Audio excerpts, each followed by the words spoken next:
Hindi rin naman siya magpapahuli. Oh, marami na rin siyang suwi. Oh, tatlo siya. Ganda.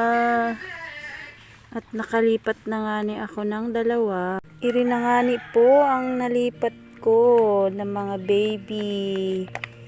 baby plants. At saka ladyum.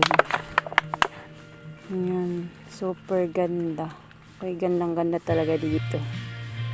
Yung iba niyan, binaratlaang.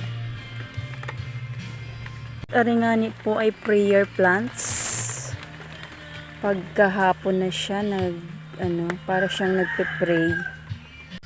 Aring halaman na ngani po na iri. Hindi ko po alam kung anong tawag din eh. Ano kayang tawag po din mga marihin ko.